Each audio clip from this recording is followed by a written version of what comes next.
Bonjour les élèves et bonjour tout le monde. C'est une nouvelle leçon du playlist Techno T2.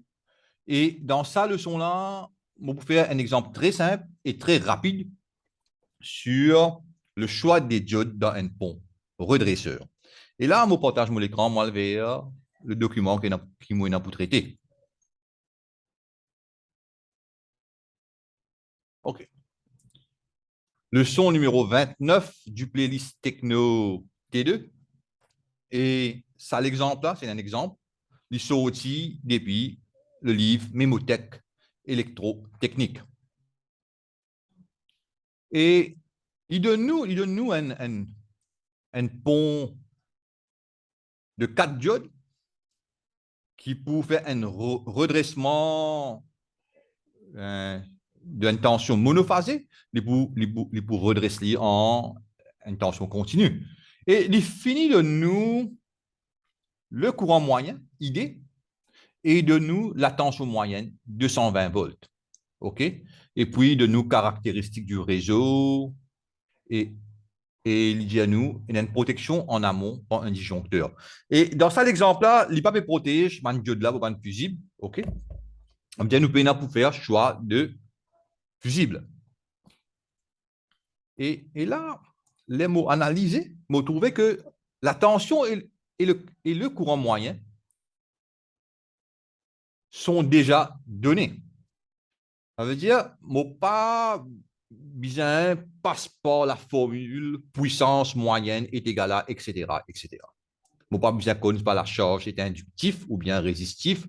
Et moi pas besoin passe par tout ça là, infini de moins VD et ID.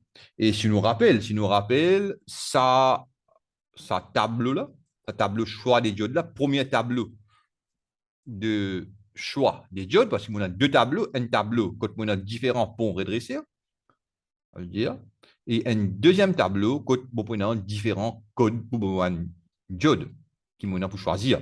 OK? Différentes caractéristiques d'un diode qui m'ont pour choisir. Bon.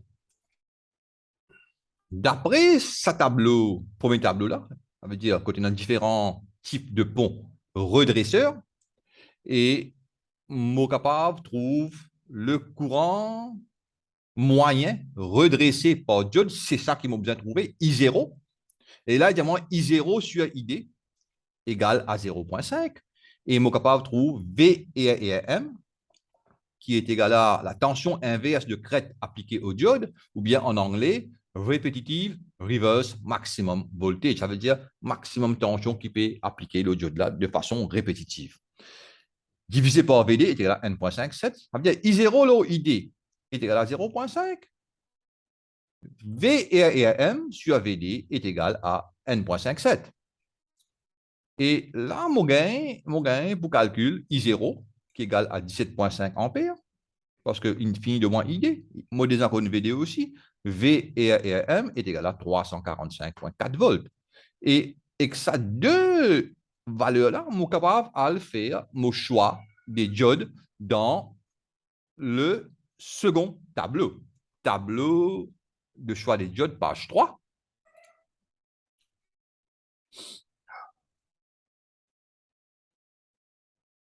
Et là, on a I0 ici.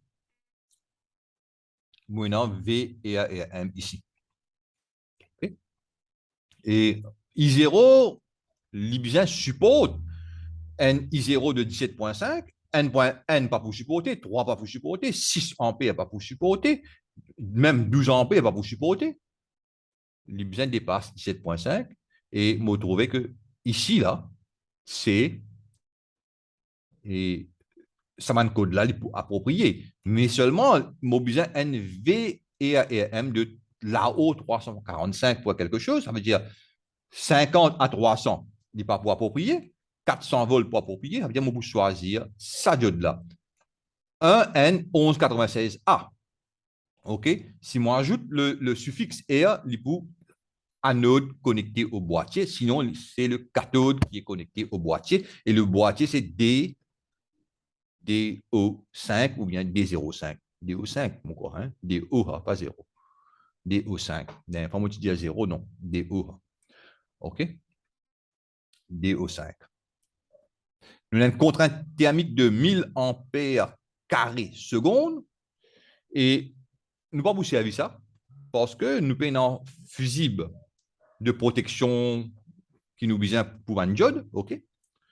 Mais toujours, là, man donné là, il a arrêté 1000 ampères seconde et I0 20 ampères et qui nous est encore. C'est ça qui intéresse nous là. Et là, nous montre là-haut, nous dit que nous pouvons choisir 4 diodes de 1N1196A.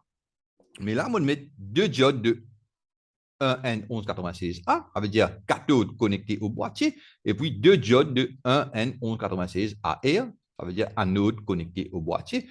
Boîtier D, où ça, pas 0. Ce qu'on peut trouver là-bas, là. DO 5.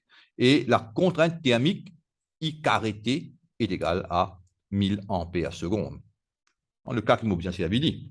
OK? Et la dernière fois, moi, tu peux dire que ça va une diode là, l'y fixer, le PCB, etc. Et nous devons comprendre que ça va une diode là, il fait pour fixer le dissipateur ou bien directement sur un métal qui peut agir comme dissipateur. Et puis ça va un courant qui peut circuler de cette diode-là, il est capable très grand et un fil conducteur qui peut rallier cette diode-là, il n'est pas pour suffisant, ok? Ben là, servi carrément une plaque de métal comme ça pour rallier bone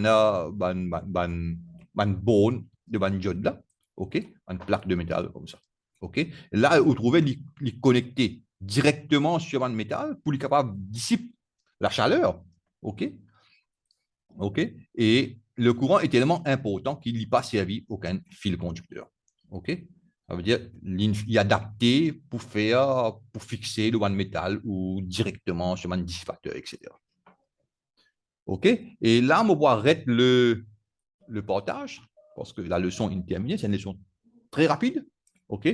Moi, pour dire aux autres que dans la prochaine vidéo de sa playlist-là, prenant la résistance thermique, choix des dissipateurs, etc. Nous toujours pour continuer avec sa partie électronique de puissance là, mais là, nous parlons vers la dissipation de la chaleur qui ça un semi-conducteur là capable de produire. OK? Et là, maintenant, on va vous dire au revoir et à la prochaine vidéo.